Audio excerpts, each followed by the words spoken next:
It says may take up to 15 seconds. We are We are live. live. Sorry about that, chap. Slight technical issue.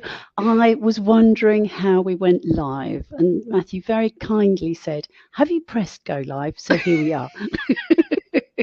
Hello and good evening and welcome and very much so. Oh, we've still got some people joining, so maybe we'll just sort of give it a little while. So how are you, Steph? I'm good. I'm good. How are you? I'm fine. Well, now I know how to start the thing. I'm all You're over good. it. Yeah. All Great start. At over least everybody, it. yeah.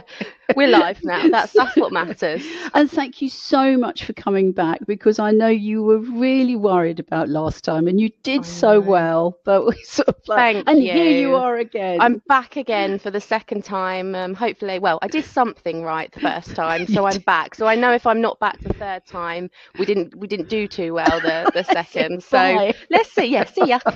See ya. So, well, thank you very much for joining us. Are you ready for changes to the private rental sector? Well, we are, and we're going to help you be ready. So it's really as simple as that. We're going to go through, obviously, the changes to the renters' rights. When we set this, we did not know that it was going through the House of Commons on Tuesday. It had its third reading. No, it went to the report stage, an immediate third reading, and then off to the Lords. So we should be seeing that quite soon, but we'll go through the amendments and changes and things like that. So, and we've got some amazing stats as well. So I'll stop chuntering on. But I can see there are some new people. So I suppose we ought to introduce ourselves. We should. We shouldn't be Who, rude. who wants to go? You can go first. All right. Take the floor, my lady. I will take the floor. Hello, I am Maxine Lester, and I started Maxine Lester Residential and Property Management around about 20 years ago. I now work with 18 colleagues, and we specialise absolutely in lettings. Now, maybe a lot of people think, oh, lettings, that's all about collecting rent and sorting out the boilers. Yes, up front, that is the case. Behind that, we effectively deal with 179 pieces of legislation. And my job, apart from the marketing side of things, and obviously starting a webinar is something that I need to learn, it really is a case I deal with the compliance side. So I'm a member of the Lettings Council, which puts me in the same room as the people that are writing legislation. We're members of Property Mark, we're members of the National Residential Landlords Association, and we really follow exactly what is going on. So that is my job. Stephanie, over to you. Well, thank you. I am Stephanie, if you didn't know already. I've been in the lettings industry for the past 13 years, coming up to 11 years now here at Maxine Lester. And I'm the lettings team director here. I manage and I oversee our front team who prepare all of the marketing, negotiate the lets, we reference the tenants, and we prepare all of the legal documentation to make sure that tenants are compliant before they go into your homes. I also help new and current owners with their investments, helping them really get the best return. And I also source new investment properties for owners looking to expand their portfolio, but also join the private rental sector too. Well done, thank you. So what are we going to go through? Let's go through. So Steph is going to do now, and as I said, now is really what's going on in the private rental sector. These are in the main our figures. We work really from Auchenbury to Mill Road, Chatteris to St Neots, so we cover that area. I love data. I love an Excel spreadsheet, sadly. So we've got lots of data. We use our own data, and that's what Steph's going to go through. I'm going to be covering off tomorrow, and really that's about the Renters' Rights Bill. If we've got time, we will be covering off pitfalls. We aim to end around about 8 o'clock, but that sometimes depends on questions and things like that. So the pitfall side of things are really a case I'll see how it goes. But this is really interactive. You can see in the chat side of things on the webinar, there is a chat. if you've got any questions, or we're not covering things as you want, or we just want to say, or you just want to say, for God's sake, get on with it, that's where you put your details, and we will pick it up. And just to let you know, there are some offers that we are going to be giving you throughout the webinar. So, Steph, shall leave it with you. Over to me. Thank you very much. You. So, rental snapshot to begin with. It has been somewhat of an interesting year. Those landlords who have decided to move out of the rental sector have. So we have definitely seen a slight slowdown. Applicant levels are on their way back to the levels that they were pre-pandemic. So all that time ago, 2019. So on average now, we are dealing with around about 75 applicants a week. We've also seen that the average tenancy length has grown. We've seen the share of homes bought by first-time buyers across Great Britain has increased to 32% in November and December, which is the highest figure on record to date.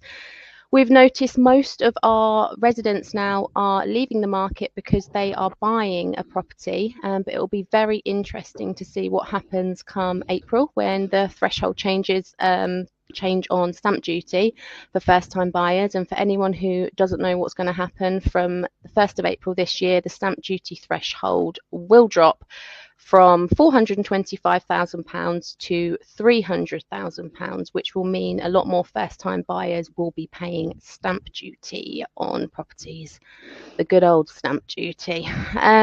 In the 80s, the private rental sector housed just over 10% of the population, but today it's home to 19% of households. First-time buyers' average age now is 37.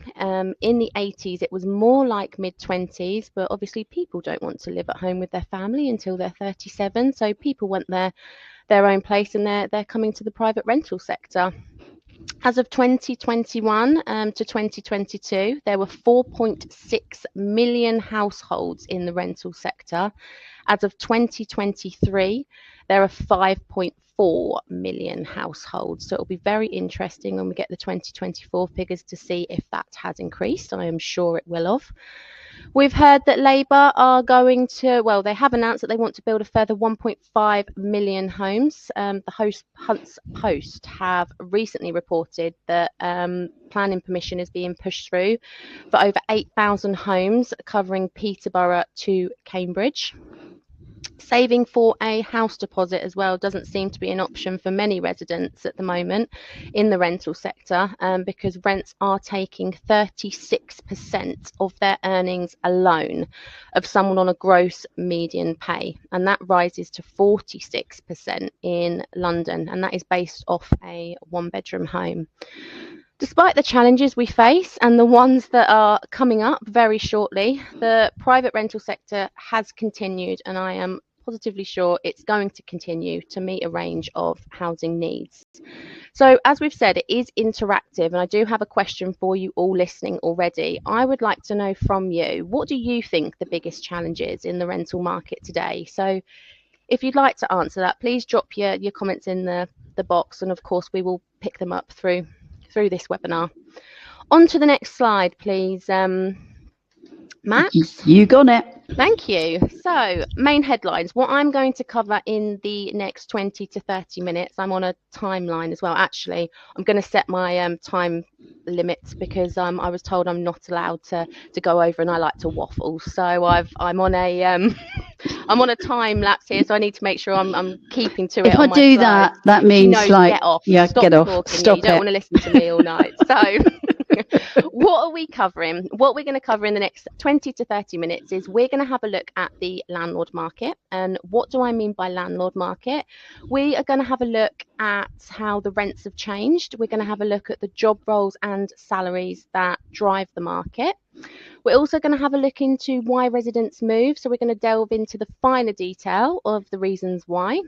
And we're also going to have a look at supply and demand. So what I mean by that is supply of properties, the demand of applicants. We're going to have a look at applicant interest versus property availability, and really what you can be looking to expect or achieving on your rental property in the area. Next Next one. slide, please, Max. So, rental driven by supply. The market, both sales and rental, has done a bit of rebalancing over this year, but it is still very much a landlord market, I would say. So if you had a property that was let and then it came back onto the market after a period of time with the same tenant and you had not increased the rental each year, you would be absolutely flabbergasted at the way that the prices have changed. And when I say landlord market, I mean there isn't really much negotiation that takes place on the rental price once it is on the market. And I will put a little caveat that in there. And I mean, if it's priced correctly, there shouldn't be much negotiation. So just want to explain the graph here, because if you're anything like me, sometimes I stare at graphs and think, what the hell are you trying to explain? So I'm going to have a look, well, going to explain it hopefully to you so you can understand what we're looking at. So what we are looking at here is we're looking at how much properties have gone up since 2019 to 2024 versus bed numbers and rental. So hopefully you can see the colours all the way down the bottom. We've got yellow at 2019, red 2020, green 2021. You get the gist, okay? And the rental along the top here ranging from 200 to 1800, okay? So had you bought an investment property in 2019, you would have seen an average growth of 28% on the rents, okay?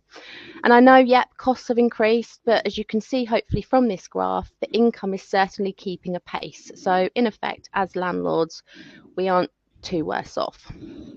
So to give you an to give you an idea of figures and really try it, well, hopefully you don't have to work them out from the graph. I've got them here handy for you. For a one bed in 2019, the average rent was £680. In 2024, it's now at an average of £863, which is a 27% increase. For a two-bedroom property, the average rent was £780 in 2024. It's now £982, which is a 26% increase. For a three-bedroom property in 2019, average was £940, and it's now £1,209, which is a 29% increase. And for a four-bedroom property in 2019, the average rent was £1,260, and we're now looking at £1,655, which is a 30% increase. Okay. So we had a look at rents and properties that were advertised in October of last year. And in that time, there was 56% of properties that were advertised on Rightmove that were over £1,000. I actually had a look again today, and we're now at 62% of properties that are over £1,000. There's been an increase in percentage just in a couple of months. So hopefully from this graph you can see that it's still a landlord market, and we do still get the question asked quite a lot of, what's going to happen next year with rental prices. Hopefully we will see a steady increase. I don't believe it's going to increase as much as it has done over the last couple of years, as things are starting to even themselves out now to a new normal, should we say.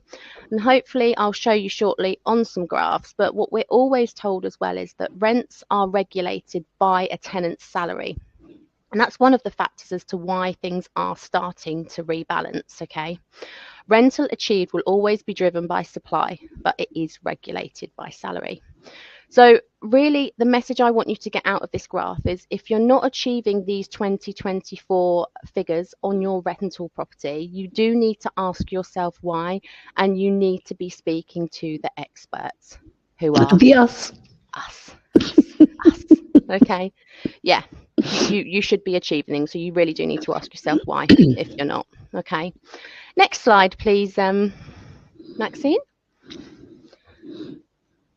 So I thought it would be good to have a look at employment in Cambridgeshire, because I think it's important that you understand employment trends in the area. It's important for landlords, as these factors do influence the rental and the type of industry that residents are in. They'll drive salaries. Okay, so what we wanted to show you is how employment is made up within our tenancies. Okay, as job occupations of tenants do now really vary. I'd say probably you were looking 5 years ago, you'd have seen a big biopharmaceutical company named AstraZeneca that would have taken a big proportion of this graph in colour. It's just not the case anymore. We did see an increase of workmen back when the A14 Cambridge to Huntingdon Improvement Scheme was going on. But really now employment is varied. Okay, there isn't just one company or one occupation that we're dealing with. So I thought it would be of interest to actually give you some figures of employment, okay, in Cambridgeshire and the average salaries. As I mentioned before, rental is regulated by salary. So employment rate as of July 2023 to June 2024, Cambridgeshire actually boasts quite a high employment rate, with 78% of individuals 18 to 64 employed, which is actually higher than Great Britain's average of 75%. And I thought I'd break that down actually even more, because I wanted to give you an idea of the average salary by district in the area. Okay, so average salaries by districts, you've got Huntingdonshire coming in at £35,000 as an average salary. You've got South Cambridgeshire coming in at an average salary of £54,000, and I was shocked at this figure.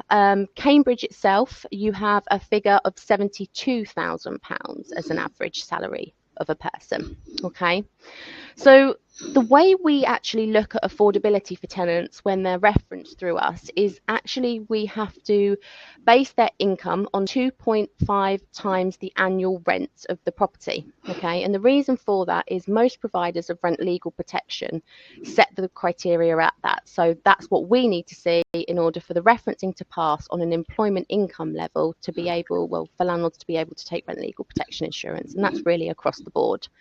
So again, to give you an example of figures, an example of a rental property of £1,000, we would need to be seeing an annual income of £30,000. Okay, 1,200 would be £36,000. We've got 1,500 at £45,000 and £2,000 at £60,000. Okay, so looking today, as I said before, 62% of rents on Rightmove are over £1,000 a month. Okay, so for £1,000 and us seeing a minimum household income of £30,000, we're very fortunate, in a very fortunate position with salaries in the Cambridgeshire area that potential residents that we're working with can afford our rents. So I just thought that was really interesting of figures. So next slide, please, Maxine. Okay, why residents move? So again, thought it'd be really good to actually delve into the reasons of why our tenants left properties last year. Okay, and this is the result of the 195 notices we received from our residents last year. Okay, and to be honest, nothing has really changed. Still over 89% of residents move because it's their choice. Okay, and the top three that you can see on the right hand side are the reasons why tenants move. Okay, so tenants are buying a property, which is no surprise considering what I've talked about previously, but again, it'll be very interesting to see what happens to that figure percentage after April. We've got obviously tenants moving out of the area. That is normally due to a job change, and then we have residents changing where they live. You know, they want to upsize, they want to downsize because their family's grown or because their children have flown the nest. So I thought that was, you know, really interesting to have a look at. But another very interesting figure is 7% is due to a resident not being happy with the rent increase. Okay, so I thought, oh, actually 7%, like that, you know, it's a figure to have a look into a little bit more.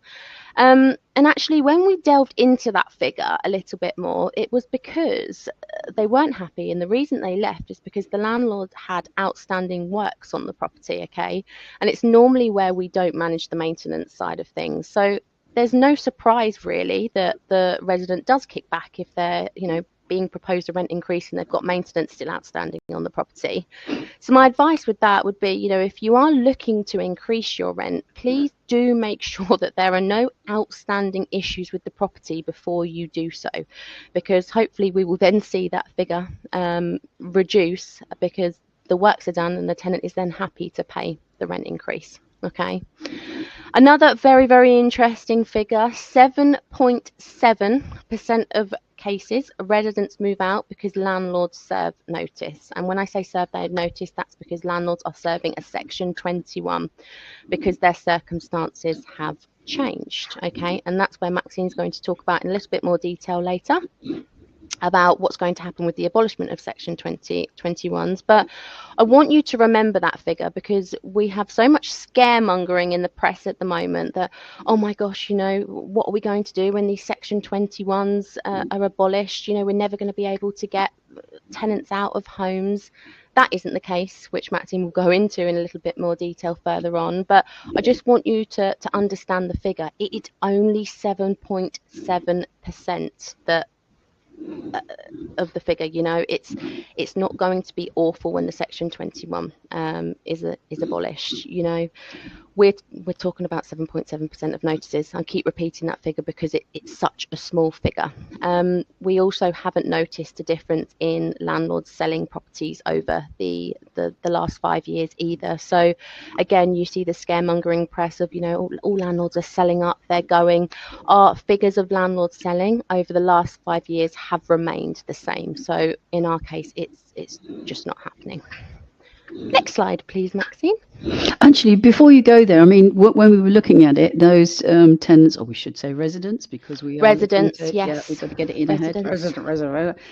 We actually get that 10% back, because although they leave, they give notice, they actually come back to us because they want to upsize or downsize. So that's quite an quite an interesting one to see. And it's lovely when they do come back to us, because we have the relationship with them. We know that they're good tenants and they want to go into another property with us. So we have many tenants that come back to us, which is lovely. So more of that would be great. So supply of properties on the market to rent. So I thought it'd be good. Let's have a look at the supply of properties, and this is taken from Rightmove, okay, on the Cambridgeshire area, and it's based on the rental from £700 all the way up to £2,500, okay. Now these are for every agent that markets on Rightmove, okay, and we're looking here at the last 2 quarters, July and September, and October to December. So hopefully you can see that from the graph. We've got green at July and September, and we've got purple at October to December. And I think it's just really, really important to understand the figures and what's going on, because the rental market is it's a very different place to what it was in 2019. You're looking at 143% less properties, okay, with 2024 actually being 8% down from 2023. But that does it does somewhat explain the realignment that has happened pre-pandemic to now. So I do believe this is our new normal, okay? But what you have to remember when you're looking at these figures is the private rental sector has had so many legislative changes or life-changing events in the last 6 years. We haven't really had a break yet. We've had tenant fee ban come into play. We've had COVID. We've then had talks of renters' rights. We've then had change of government. We've then had last year trusts. Who loves trust? We've not had a break. So hopefully when the renters' right bill is in play, we can then hopefully start to see an increase again, and we can actually have a break from any life events or legislative events, and hopefully see a new normal. But again, to remind you, and if you were on last year's webinar. It was October. I was going to say, blimey, the last one was October. If you were on last year's webinar, I did speak a little bit about the renters' rights, and we mentioned Scotland actually have been living this now since 2017, when they had their renters' rights Section 21 abolished, and their private rental sector grew at its fastest rate afterwards. So I'm hoping that trend continues here, and like I say, 2025 will be our year. Next slide. Slide. There you go. And sorry, just to go back on that actually as well, you don't need to go back much, but I just wanted to give you a little brief insight of the first couple of weeks into 2025, because we are actually, as it stands at the moment, advertising double the properties that we were compared to 6 months ago. So far it's looking good.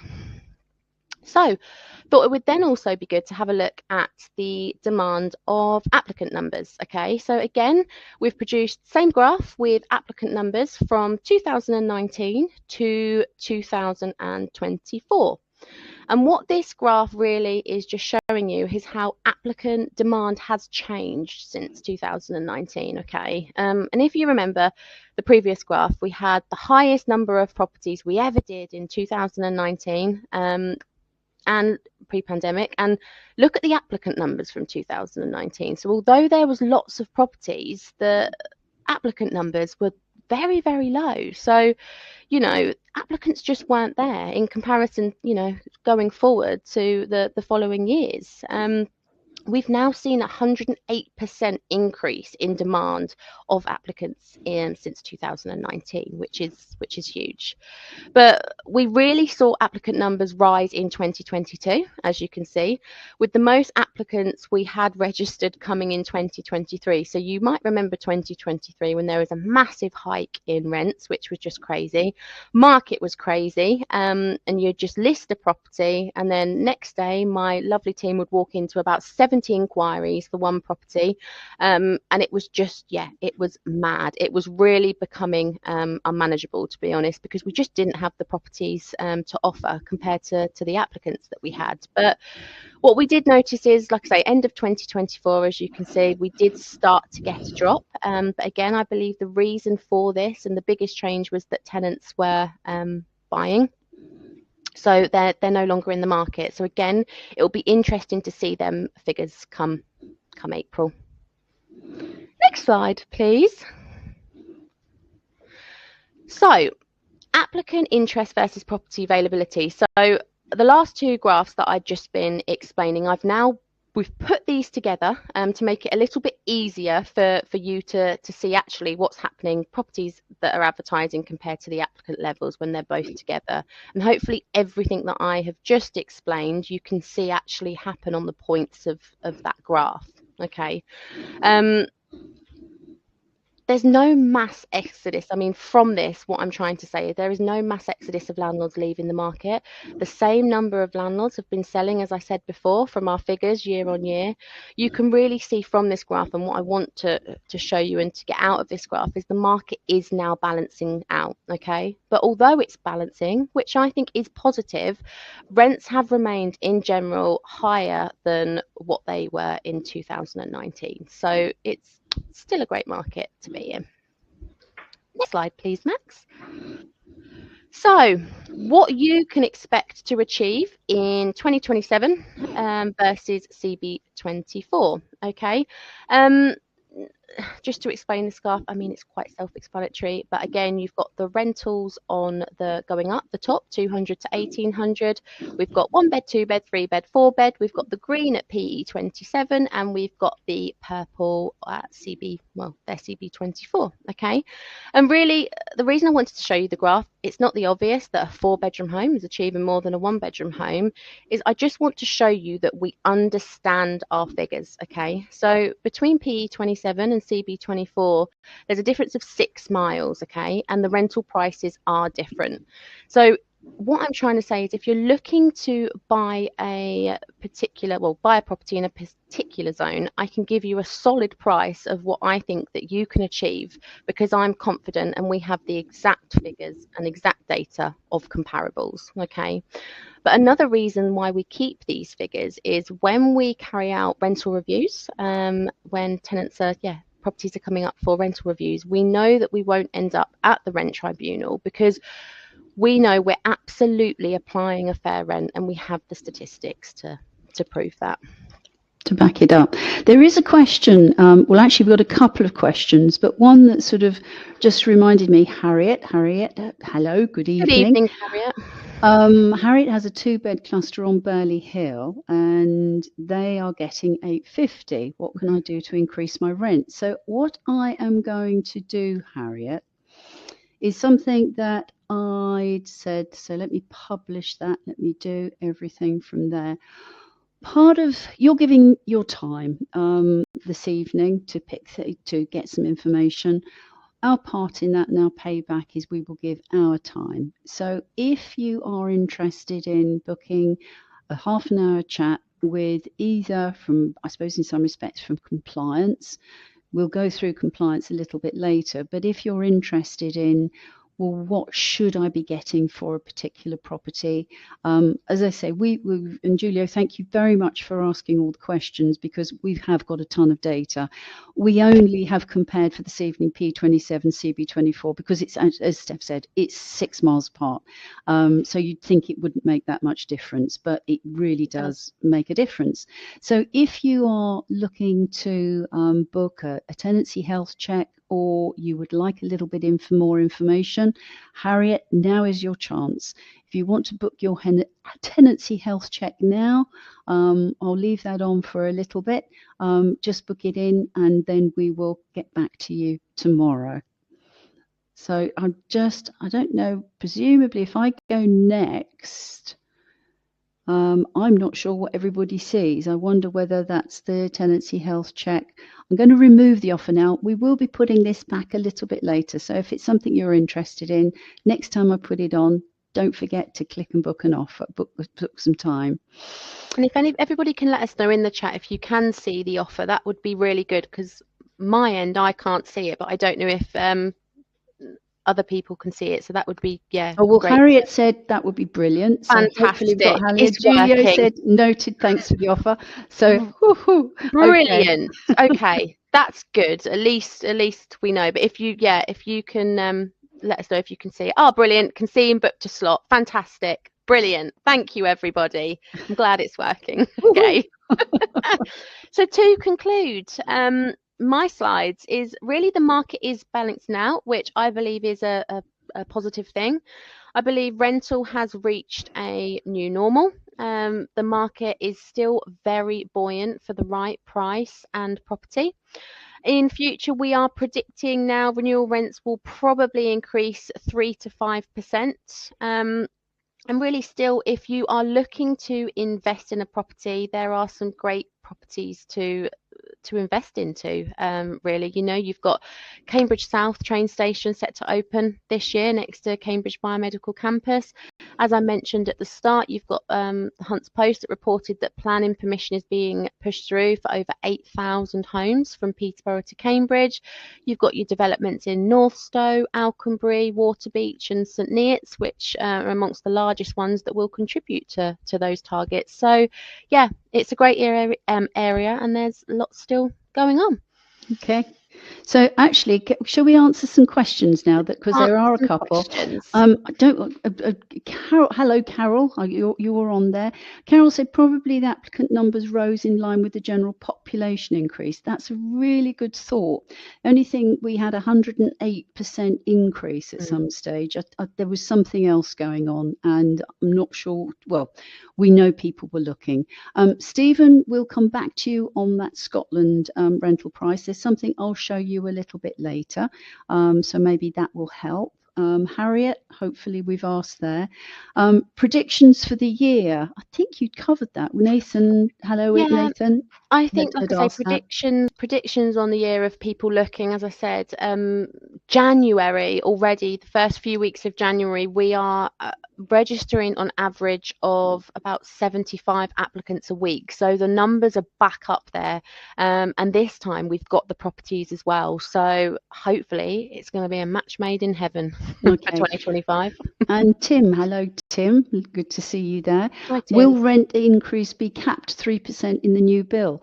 Interestingly, another landlord asked me that today, so it's obviously been on the news somewhere.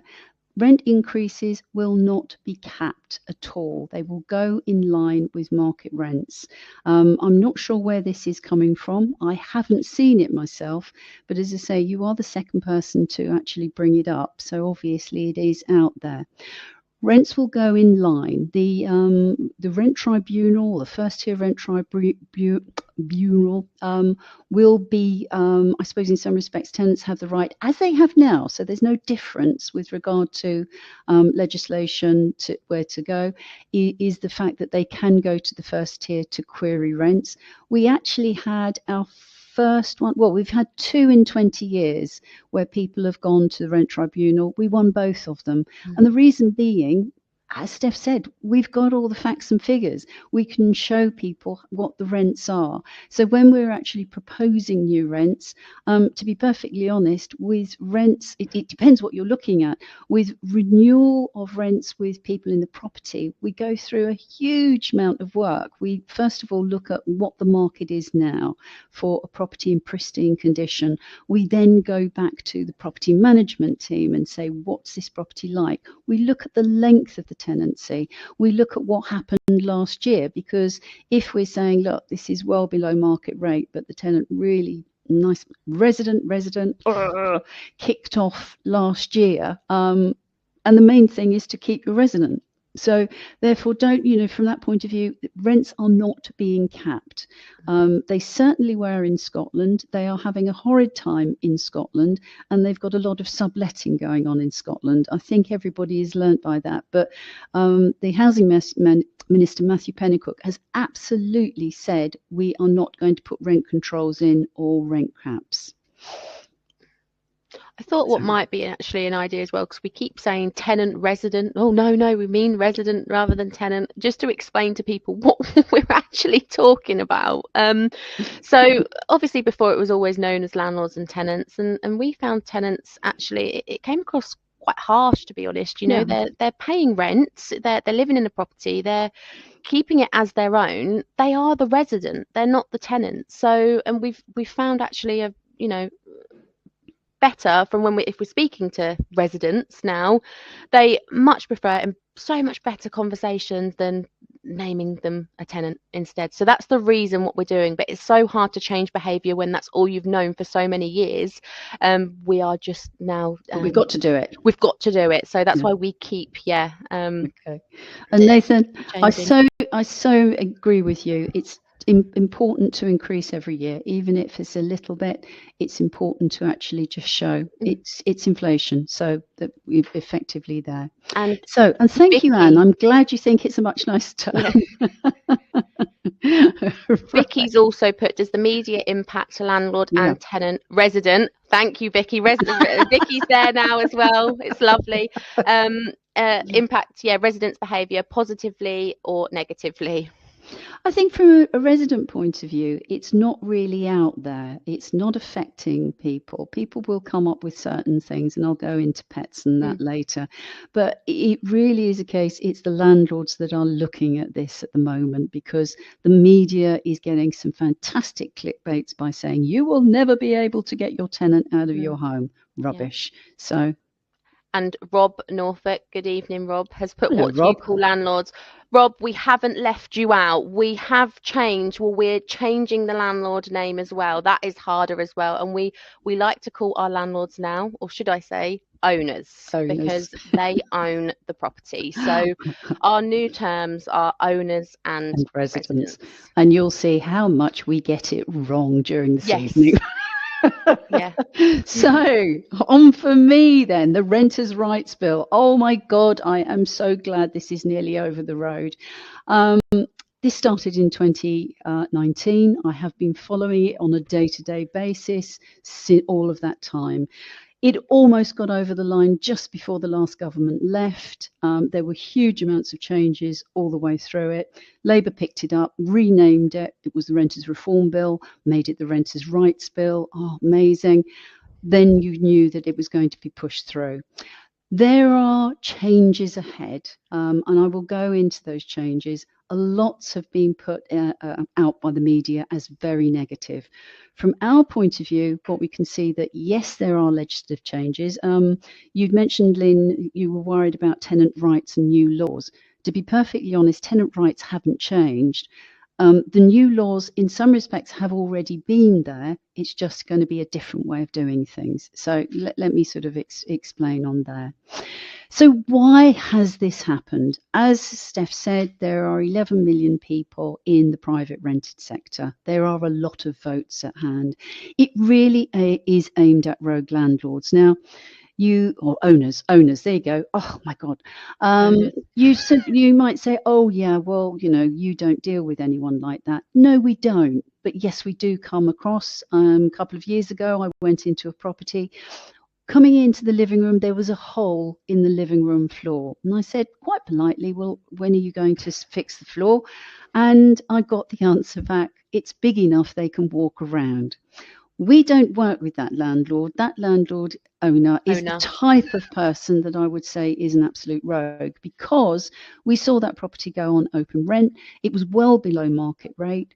It got snapped up very quickly. Someone is living there, and they're living there in a dangerous situation. But as we don't have a lot of housing, it really is a case that people are they are pushed into these areas. So it really is the rogue landlord. And I'm just going to jump to the bottom of that. I believe they will be started to find out, because you think, oh, will they go underground? Yes, they will. But the thing is, the enforcement, the councils, and Lynn, to come back on your new laws, the councils are going to have more powers for enforcement. I'll go into that a bit more.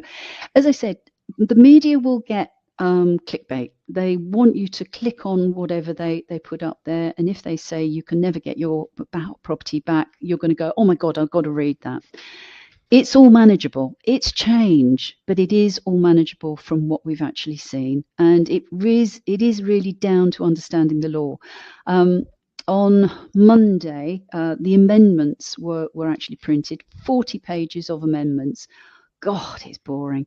But it really is a case, it's these sort of like little things that really do make a difference as to sort of what you need to do. And we're going to have to learn how to live in the environment. But enforcement, I'll go into this a little bit more detail. Councils will have more powers. Not only that, where they used to have enforcement and they used to put fines on, those fines would go into local government. Local government. They are now going to be going back to the council. The council will have more motivation to do stuff. So that's why. So what are we looking at? Well, first of all, before we go into the renters' rights and what we're going to cover, is what have been the amendments since October. First one is rent in advance. Now, a lot of people, let's say those self-employed, if they're pensioners, if they're coming from abroad, they may not have the actual regular salary to show, as Steph said, the 2.5 times. Therefore, the way to actually deal with that, if everybody is happy and the referencing is okay, is to take money in advance. So sometimes we've taken 6 months in advance, sometimes we've taken 12 months in advance, dependent on the scenario. We will only be able to take 1 month in advance. My take on that is going to increase homelessness. Well done, government, own goal. Purely because those people won't be able to prove anything. They won't be able to give you, us as a landlord, owner, anything to prove what they've got. So they've got money in the bank, but they won't be able to prove an ongoing salary. So that's where we are with rent in advance. We've got to find out how it will work, because it seems certain times when you can take it. But again, manageable. We've just got to understand it. Bidding. The government seemed to think that it was really that bidding goes on, gazumping, whatever you want to call it, goes on in the rental market on a regular basis. As a company, we've never advocated bidding for a property. Even in November 23, when absolutely it went skyrocketing. We most probably had 6 or 7 people go to viewings, and then we would have most probably 3 or 4 offers. And we did have people that would bid. But the landlords that we were dealing with, very much like-minded from us, it's a long-term relationship. You want to build that relationship. If I go over the road to Waitrose and there's only one chicken, and that chicken has said £10, but basically because it's only one chicken, they're going to make it 15, I'm not going to buy the chicken. I'm not going to feel very warm about it or friendly. It was £10. So I think bidding is very much there. Not sure how they're going to manage that. However, what I will say, there are people out there that are earning an income by writing to unsuspecting agents and landlords, being so nice, but I will offer £200 more, I'll offer £50 more. And you just know it's a con, and you know that if you'd actually said, all right, we'll take that, you'd be in court. So bidding, don't go there. It will be against the law. Guarantor changes, odd one this, usually and it's really around if your resident dies, because if your resident dies, the actual contract goes into the resident's estate. Fantastic. Everything goes over to the estate, including the guarantor. This time, they're basically saying the resident dies, the guarantor's off the hook. Okay, fine, but it's just really a case, how many times does that happen? But they've made this amendment. The superior landlord, well, I'm going to call it a superior landlord issue. This is about rent to rent, which I've always found is a bit of a dodgy scenario. But really, it's if I explain it, you've got a superior landlord, and they've got some mechanism here where they don't own the property, but they're renting. This mechanism is renting the property out, and you have the resident. So the resident can't get anything done. The landlord is hiding behind this mechanism. Now, there was a Court of Appeal, about 2 years ago, which said the resident couldn't claim on the superior landlord. They're now saying the resident can go for the superior landlord.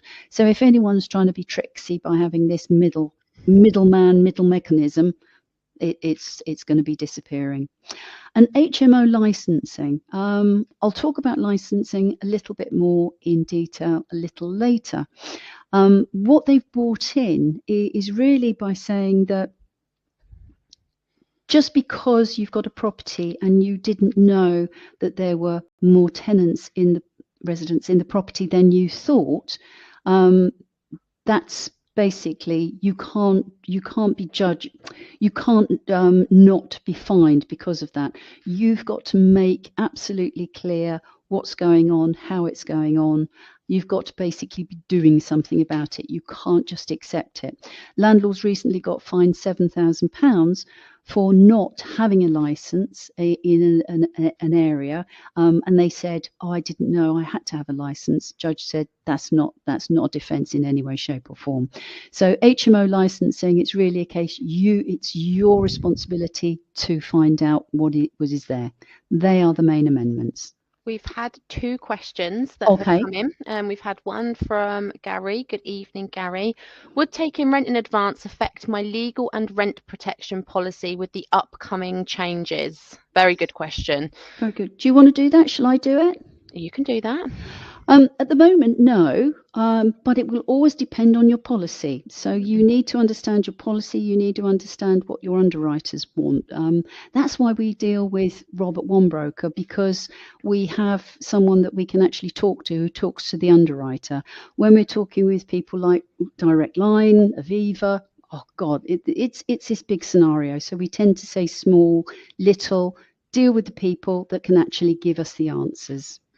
And actually, from that, with the rent legal protection, actually, if you pay a lump sum in advance, so say it's a 12-month tenancy as it stands at the moment, and the tenant pays 12 months in advance, actually the rent legal protection insurance does change. It's just rent legal, it's the legal side that is then covered. Actually, the rent protection is taken away if you have a payment up front with most policies. So actually, when owners do think rent up front is good, in some aspects it isn't, because you then the rent, the policy, insurance policy does change. It really depends on the individual circumstances, doesn't it? Because we'll talk to our owners and go, look, this is it. We've seen this as the bank statements. We've seen what they've got here.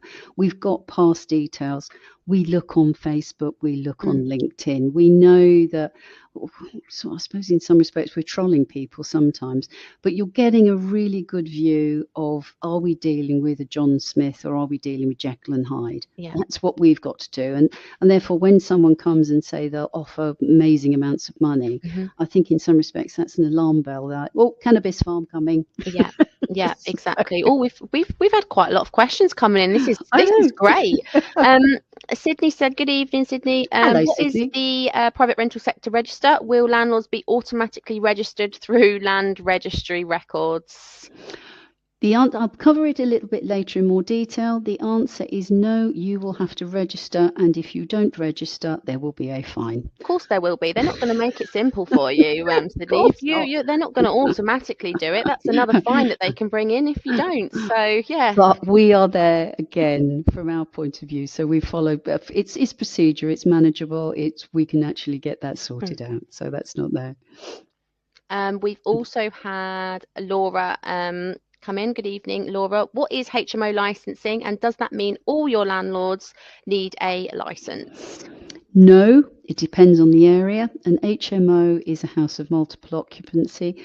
I will pick that up a little bit later, if you don't mind, Laura, if you can hang on, because I will go into detail, because we did have a landlord who fell foul of not getting a license for an HMO. So that's it. We've had Anne. Good evening, Anne. What replaces Section 21 should you need or want to sell your property, which I believe you will be covering the next slide, Anne. Next slide. So hang in there. It's called Ground 8. I know.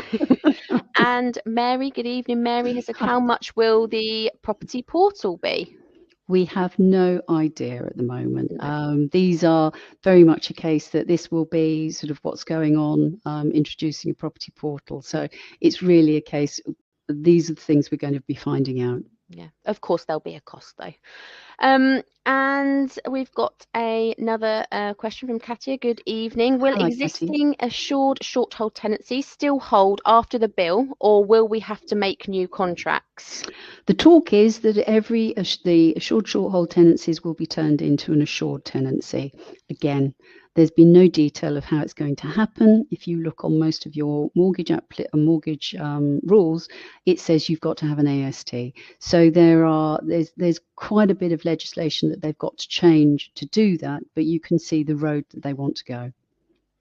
I think we're up to date for now. We're up to date. It's lovely. Keep them coming in, everyone. It's really nice how interactive it is. Okay. So the Renters' Rights Bill. These are the main sections. I am going to go through in more detail the sections in yellow. The sections in white, if you want me to cover, then basically put them in. I mean, I know someone's talking about a property portal and things like that, and short hold tenancies. So we've sort of covered bits and pieces, but I'm going to go into detail. So let's have a look at this section 21. At the moment, you can give notice to end a tenancy. I don't like the word evict your tenant. I like the word end your tenancy. End the tenancy with your resident. There are two ways of doing it. There is section 21, which is called a non-fault notice, but there's always a reason, so total misnomer. It's a mandatory notice, which means if it goes into court's chambers, the judge really has to give you possession. The other way of doing ending a tenancy is through ground 8 notices, of which there are 17. And actually, this Renters' Rights Bill, everyone seems to miss this. They're actually strengthening the reasons why or how you can end the tenancy, and they're making them mandatory notices. So where in ground 8 there used to there were a lot of discretionary notices to actually get someone out, which meant if you go to court, the judge has the chance to go, that's not fair, no, I don't think so, or you've got to have a lot of proof. So now they are going to be more mandatory. Max, I'm just going to stop you there for a second. Okay. I've just had someone in the comment, Brett, say hi, no sound. So I can hear you. I just want to check everybody else if it's a problem our end or if it's a problem Brett's end. Sorry to interrupt, Max. No problem at all. Can anybody in the comments just let us know if you can hear us, please, or hear Maxine talking? Is it gone? I can hear. I've got Carol. I can hear. Okay. Brilliant. Okay. Okay. Thank you very much. I'm sorry about that. I don't know whether it might be an issue your end. So I think everybody's got sound. So yeah, we will continue. Thank you, everybody. Sorry, Thank you very, very. No problem at all. So where did I get to? So ground 8. As I say, there are quite a few. There are 17 basically notices to actually that you can rely on. and you were talking about selling your property, you will be able to sell the property. That's going to be a mandatory notice. You will be able to move families in. That is going to be a mandatory notice. Other mandatory notices will be things such as antisocial criminal mandatory. That's going to be a mandatory ground now. There are 2 antisocial grounds in Ground 8, and effectively they are discretionary. Now you'll be able to prove it in court if you needed to go to court by using video, by using text and things like that. So whereas it's very much, it's really a case of people going, oh, you won't be able to do this. There's always a route to do it. It's just going to be different. It really is then a case of it may take longer. Now, on the rare occasions, a tenant resident doesn't leave a property via when we issue a Section 21, and it does happen. And the reason it happens is because your resident has gone to the council say, we won't be able to help you until you're made homeless. To be made homeless, it has to go through the courts. It's a bit like the small claims court. You're not going to court. It's very digital. It's in judges' chambers. So they need a date. That is taking, on the 2 occasions that we've done it recently, where the resident has decided that they need to stay at the property, between 5 to 6 months. So therefore, when I'm saying it may take longer, it's most probably going to be the same, but effectively don't expect things to happen in 2 months. Ground 8 notices may need representation in court. Now, again, I'm not sure how this is going to work, purely because they haven't got enough space for criminal activity. The fact that someone is antisocial, they're not going to do it. But last September, last year, the government said they were going to do more things digitally. Now, whether that matched with Sakir saying we're going to use more AI and things like that, again, they've got all these ideas. They've got the headline. It's just we need the actual guts to know how this is going to work. One thing I will say is check your loss of rent and legal protection insurance.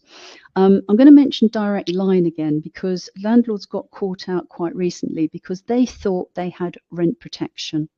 Yes, they did if the house burnt down. It didn't cover them for if loss of rent. Oh no, actually, I think it was called loss of rent, wasn't it, Steph? That was it. Yeah, it was. So it was loss of rent only because the house burnt down. But they saw loss of rent, so oh right, that's it. I'm covered if the resident doesn't pay. The legal protection really is the important one. At the moment, anecdotally and through the groups that we're in, we're seeing turning up at court, you're looking at £8,000. So from that point of view, because you need a barrister, they love to charge. So just make sure that you have that insurance in place. I'm going to put it, it's a bit like driving a car and having a seatbelt. We really hope that we will never have an accident, but if we do, we want to make sure the seatbelt's on. And really coming back to your query, Steve, I haven't got details on the exact rents, but this is an idea of what actually happened in Scotland since the Section 21 went. And it's something that we showed last year. We got this, I think it was from the ONS. So they gave the data. No, it was English Heritage. They actually had this data. So what you're looking at here, 2 lines. England is in blue, Scotland is in red. In 2014, Scotland started the conversation with regard to we are going to remove Section 21. And you can see the effect that it had on the market. It went down. And you're going to say to me, yeah, but England had exactly the same thing. We had the tenant fee ban coming in there, so we had something else going on. 2017, it hit. It was taken away. There was no Section 21.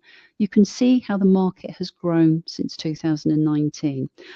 Where's our markets bumbled along? Because since 2018 and 2019, they've been talking about the Renters Reform Bill, stroke Renters' Rights Bill. So again, the feeling out there, that's how it affects the market. But you can see what happened in Scotland, and it was very, very little. That's me, got to put my electric blanket on. You're not home tonight. I'm not home. Sorry about that, guys. I live a quiet Yeah, life. you live at, yeah. I'm party. So it really is a case that that's happened. We don't know what's going to happen, but just sort of going, okay, well, let's have a look what happened somewhere. Basically the market went up. Pets in lets. Oh my God. And Katie, I know you're on here. Hello, Katie. It doesn't mean that you have to have a blanket acceptance of pets.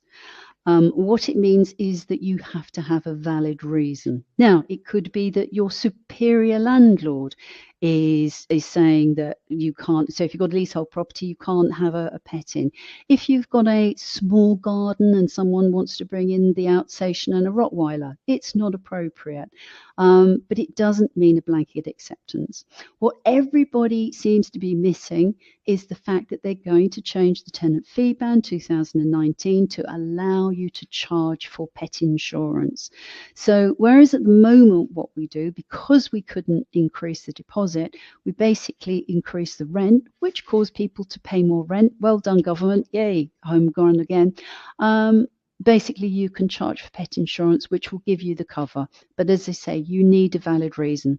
Valid reason could be as much as it's my home and I'm allergic to dogs. As long as we've got a valid reason, that's where it is. But it's very clear. It doesn't mean a blanket acceptance of pets. But I will ask the question, and I know I've said this before. It's someone's home. You want people to stay in their home for a long time, and if it means that they have a pet that keeps them in that home, it should work. I will leave it there. We've got a few questions that have come in, so can we stop and answer some questions? Let's answer questions. There's some good ones. So, okay, we're going to go back a little bit. Tallulah, good evening, Tallulah, asks, when does all of this happen? I'd love to know. I'm hoping, because do you know what? I've been living this since 2019. I just want the pain to end. I think it will land in spring. So we will know the road in spring. That doesn't mean it will be law in spring. Purely a case it will tell us when things will happen. But I would think we've got something solid that won't have any amendments. It will just be going through by spring, and then we'll know from there. But as I say, I doubt very much it will become law in spring, because there's just too much. How are your mortgage companies going to deal with the fact that the government wants you to have an assured tenancy rather than an assured short hold? Just a little query. So it's things like that.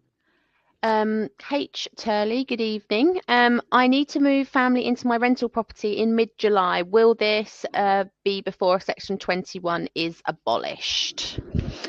Well, it depends when it's abolished, but if you want to move your family in July, then you've got to think about handing your notice in May, isn't it? May, June, July. So it really depends. It depends on your contract, what it says, whether it's in line. So you've got to go with the I suppose the terms of your contract and how you serve notice, but you've got to be thinking of that by May. Also, as I've said, if you have been keeping the rent very low, which a lot of generous landlords have, and I say generous landlords because they're going, oh, I don't really want to put the rent up too high. We've got a lady at the moment, she's living in a 3-bed property paying $790. Landlord's thinking of selling the property. The same property she will be paying $1,300 for. She's not going to be moving out quickly. So it very much depends on what your situation is. And I suppose in some respects that might be something when we put the offer up again, it might be something that we can help you with. Yeah. John Morris, have you had your electric blanket pat tested? That's very personal, John. I will move on. Of course she has. Of course she has. Sheila, good evening. Sheila has put, will an existing tenant who is allergic to fur be an acceptable reason to decline any furry pets? Sheila's then did put afterwards, just pressed after you answered. So hopefully Maxine has answered that question prior. And Laura has asked, is loss of rent legal protection part of landlord insurance or LERP? Well, the fact that you're saying LERP, I know which policy you have. Yeah. So therefore, I'm going to say yes, as long as you've got the legal protection part. I think, Laura, you've got full cover. So just have a look at that. But when the guy, Rob, basically, with the only time we could only do legal cover, I think it was during COVID, wasn't it? It They was, yeah, it was said, during COVID, and as yeah, we said before, with payments up front. So as long as you haven't got payments up front, by now, like I say, all of the insurances are back to normal. So if you have LERP and you understand what we understand what you mean by LERP, we know that you've got our insurance cover. So yes, you should be insured for loss should of be good. rent via LERP. Laura, if you want us to check for you, can you just drop something? I think this chat disappears afterwards. If you could just basically pop that in a chat or an email, then Yeah. we'll look into it for you. Sorry, one more that's just come in from Anne. Good evening, Anne. If you have a long-term tenant, resident, and wish to be supportive but need possession, should you give them long notice period, or could that lead to different problems if they need to declare themselves homeless to secure social or other housing? Yeah, the fact that they need they need the court date. So the fact it doesn't matter if you say I want you to move out by December. December is when things start moving. It's then a case of going to as I say, they will go to the council. The council will say stay. You will have to go for an accelerated, well, at the moment, you will have to go for an accelerated procedure to actually get the tenant out, which will give you a date. Once that date has gone, then they are made homeless. So it's really a technical. The lead in basically is not it. Mm. I think in some respects, and I can see it sort of going back to my mum and dad's time when you went and found someone a property and you helped them that way. So it is very much a case. There might be different ways of doing it, but if you're saying help them by giving long term, I don't think that works because you need the process to go through to get the date. We've had just right, we're going to do one more. We'll let Max carry on for a little bit and then we'll answer some more questions. It's really great. There's so many questions. Rob has just put in, what is LERP?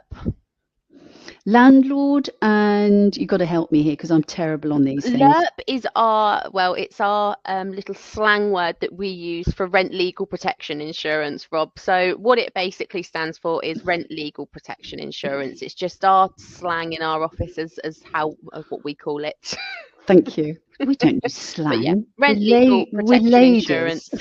It's easiest for us to remember to keep saying that. We just call it LERP. Now I know Tim's answered has asked a question, but we'll do a couple more slides, or we'll do this slide and then we'll answer Tim's question. If that's okay. All right, yeah. Tim. So the decent home standard. You'll hear a lot about the decent home standard. As I say there, it's been actually in existence since 2004. I actually did a presentation on the Decent Home Standard a year before I opened the business with the National Landlords Association. So it's just been around for a long time. The people who are on here now have no concerns about the Decent Home Standard.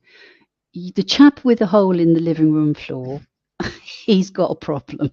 So the wording is such that it's the implementation of a standard for quality living conditions in the private rental sector. So they just basically want to make sure that really landlords are providing the right sort of accommodation. Maybe it is the bubble that we live in, or the way that the type of properties that we actually rent out. I mean, basically we say, look, we'll only take on properties that our mum and dad would live in. Well, not my mum and dad, because they died 35 years ago. But it really is a case of sort of like we're looking at properties that are good properties, and you are good landlords. The fact you're on here now, you're proving it. The thing is, there is stronger enforcement. So this is where the little rogues may be coming wiggling out of the system, because it really is a case that the residents will have the opportunity to go to the council. And I'll be honest with you, they've already started. We had an environmental health officer give us an enforcement notice for a property in Huntingdon. And the enforcement notice has said, I'm going to turn up because the people next door have actually said you've got too many people living in the property. So, well, that's very odd. We'd actually recently been there, lovely family, no problem. The environmental health turned up. They can get into the property. They don't need to make an appointment. They can just go in. That's their power. And they found a very nice family. Turns out next door didn't like living next to people who are tenants. So nice little black mark for her. But they do have the enforcement and they are starting. So as I say, they're looking for fines. They're looking to earn money. So that's the Decent Home Standard. Now, match with that, you will hear about AWAB's law. For those that don't know, Awab Ishak died in a very mouldy house in Rochdale. And two of my colleagues, Terry Ann and Hayley, actually went to a seminar on Monday, which was around about mould. Yes, we live the life, party. But actually there was the Chief Housing Officer from Rochdale, and she basically went through what went wrong. And it actually, the word that really stuck with me was empathy. They didn't have empathy. The family had lived in the property for 2 years, and there was no empathy on the fact that they really didn't know how to live in a property in this country. There was a language barrier. Again, no empathy of actually understanding. AWAB's law actually already exists, and that's why, Lynn, when you were saying new laws, they be given new names, but they've always been there. It's actually Clause 42 of the Social Housing and Regulation Act, but what they're doing is they're extending it to the private rental sector. And what it comes down to is the fact that you have 14 days to investigate the problem when it's highlighted. You've got 7 days to initiate repairs. Obviously, emergent repairs need to be done. And the thing that I find really odd is they just say it's got to be sorted out within a reasonable period of time. What's reasonable? So I think that is really loose. So we are taking this very, very seriously because at the moment, now I can't remember who said is sort of like basically are tenants aware. Tenants are residents are very much into I'm living in a damp house. We have seen that and heard that a lot, particularly over the last 4 months. In St Ives, the water table is really high. Anybody coming over the causeway on a regular basis, you've seen the ooze. I've never seen the ooze basically as it is. It's been flooded so much. Yeah, it oozes a lot. So we've got a very high water table at the moment. Therefore, anything that's going on in the ground, if the damp course isn't working or it's just damp in the area, and I've got a lot of you going, oh, for God's sake, it's the way people live. Now, you may come full circle with this, but then using empathy on the basis of have we done all the checks to make sure we have come full circle? I don't actually think that's a bad idea because maybe this kiddie would have been alive if someone had actually done it. So what have we done? Oh my God, we live the dream. We have put together a mould cause assessment report, which we've been working with a number of councils just to say, look, this is what we're doing. We're pointing out the scale and the urgency of what's going on. We're looking at what ventilation extraction is in place. And one thing that Terry Ann and Hayley picked up, which I thought, God, yeah, that's very true. And you do learn things every day, is that most people, when you go into a property, the isolator switch to the bathroom is switched off. Because what they don't want is every time they go to the loo at night, they switch the light on and the extractor fan goes on. So they switch off the isolator, which means the extractor fan never works. We're now going to be really trying to help people to say, plug in the light, but put the light in with the ventilation, with the isolator, so people haven't got a choice. They've got to, when that light goes on, the ventilation has got to work. One thing we've got to look at is faults within the building, because things like leaves falling into gutters. What's going on? Are there any sort of bad sort of windows, damaged windows and things like that? We are going to be looking at the degree to which the lifestyle is an issue. Because obviously when you walk into a property, it's 28 degrees, all the windows are closed, they're drying clothes, all the windows are closed and they're drying clothes, and there's lots of condensation on the windows. That is not a damp property, that is a lifestyle issue, and that's education. So we can arrange external damp and a survey if you need. Now, I tell you what, shall we put that offer on again? Oh yeah, because one of the questions actually from Julio was, can you put the link for a free tenancy health check again? He cannot see it and would like to book one. So perfect timing. Right, so I've put that on now. Now, what we learned last time is that there's around about a 30-second delay to when I do the switch to when people actually see it. So I'm going to leave it on for a little bit. It's perfect because we've got a few questions. So while that's on, we can answer the questions instead of us waving our hands and singing whilst we wait. So shall we put some music on, go and get a cup of tea? Oh yeah, but Matthew made me a cup of tea this morning. I haven't drunk it. It's still full. There we go. Right, let's answer some questions. So Tim, good evening, Tim. When you work with new residents, how much do you advise them that their rent may increase during their tenancy? It may be affordable at the start of the term for them, but then yearly rent increases make it unaffordable. Owner could lose a reliable resident.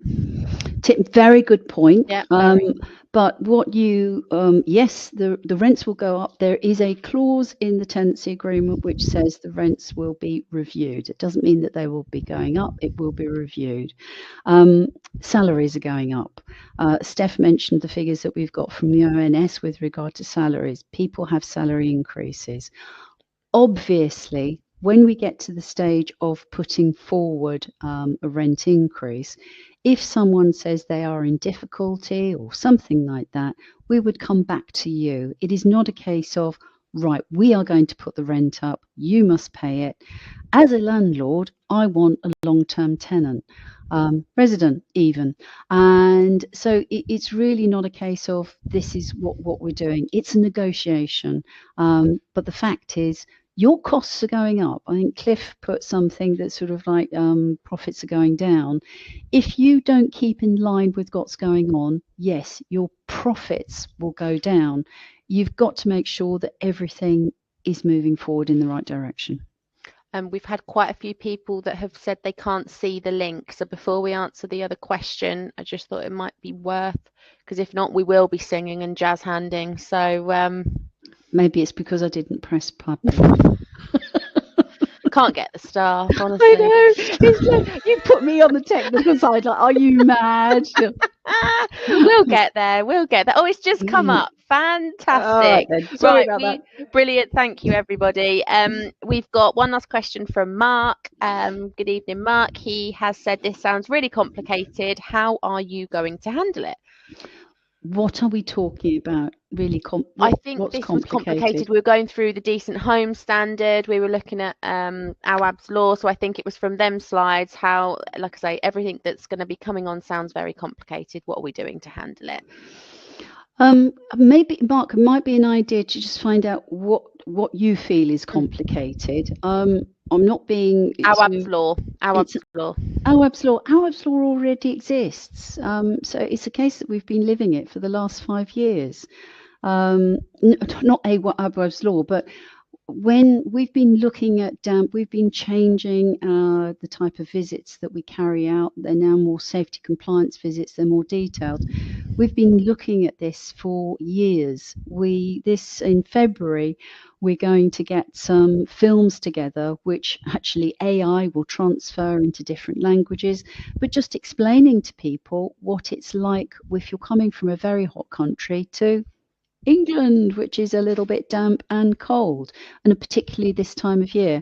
I mean, we are coming out of the situation now. So dealing with it, it's happening. We are dealing with it. So maybe we could talk in more detail. Yeah, and I think, Mark, I would say just to add on to Maxine, I'd say now, if you are managing your property, it's really, really important that you are staying compliant with the changes, and if you're not, that you have an agent to help you in doing so, because there are a lot of changes that are coming.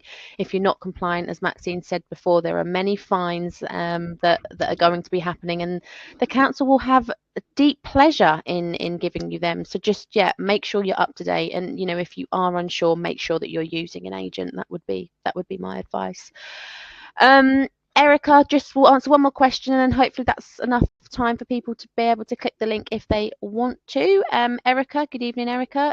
She's asked, what percentage is reasonable for annual rent increases? Depends on the property, depends on what's happened in the area. In 23, when you saw what was going on there, we were applying anything, was it sort of 8 to 12%? Yeah, it was. And that was market rate, well, in some respects below market rate, where we were remarketing a property, where landlords, and Steph alluded to this earlier, if you'd not marketed a property for, let's say, 2 or 3 years, and you came onto the market, you could be looking at a 25 to 30% increase. We're not hard line in the sense that this is the actual percentage increase. We look at what's going on in the market on that particular month. Every month we do this, so it changes. It does. It really does change. That's it. We're caught up. Yeah. We're caught up for the time being. Okay, so I'll remove that and then I'll get back to here. Renter sector ombudsman, somebody brought that up. I'm so sorry. I've not written down what you wanted. I think this is a very good thing. At the moment, if a resident is in a property managed by an agent and they're not happy with what's going on with either the agent or the owner, they can go to, from our point of view, the property ombudsman. And the property ombudsman has the ability to fine us, slap us on the wrist, or actually basically stop us from working in the business. So they've got some teeth. If a landlord who is a self-managing landlord,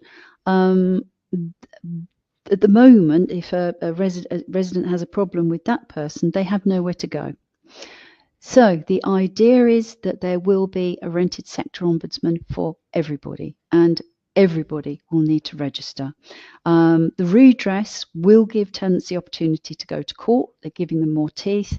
The fine at the moment is looking at 25,000, and potential repayment order. Have I mentioned repayment orders? I was sort of like going through on the run through. I forget what a repayment order is, such that someone could say, you've got to repay the resident 12 months of rent.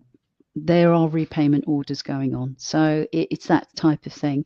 And one thing with this, the rented sector ombudsman, from an agent's point of view, you will not be able to advertise the property until you have seen the register of that landlord. So that's really sort of like the guide there. We've got a couple of questions. Do you want? We'll conclude. If you will conclude, you just to do that. So really, Renters' Right is still not landlord. It's still not landed.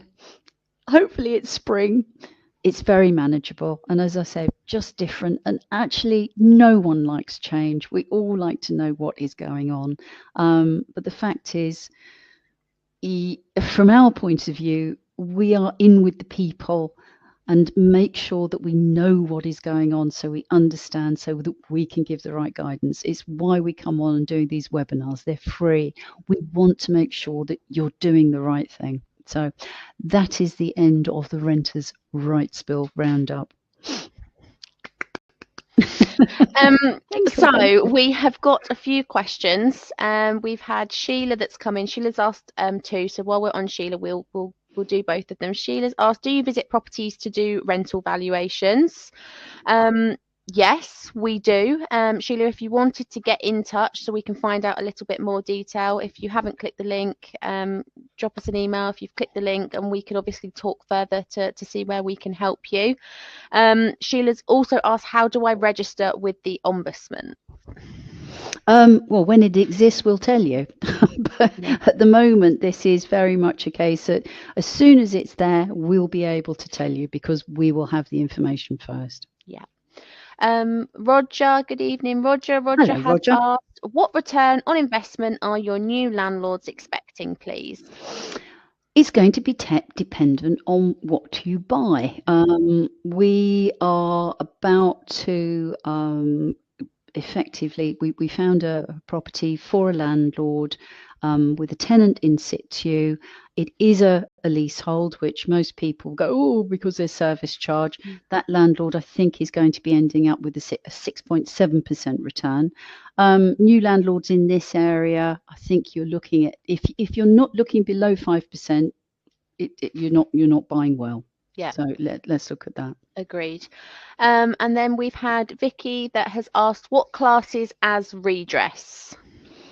What classes as redress? I think that was from the slide before on the redress system, if I remember correctly. I can't go back and I don't think. Vicky, Oh yeah, the redress for all residents. Sorry, that was from the rented sector of right. the ombudsman slide.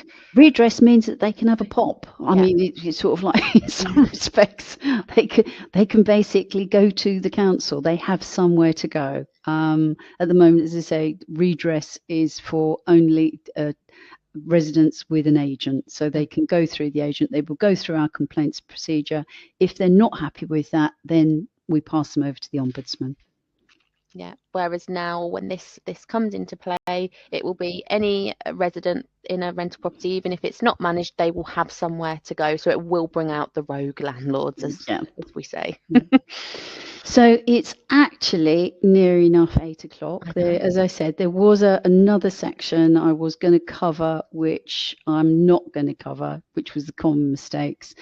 One thing I actually am going to cover is use of contractors, because we started in 2 years. 2 years ago, we started a landlord rescue package, really because we were coming against landlords that we weren't working with, and they're genuine people and they've made genuine mistakes.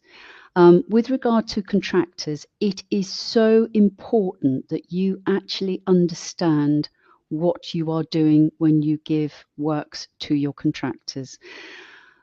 The story behind this is, lovely landlord wanted us, he had a mate who basically did an EICR check.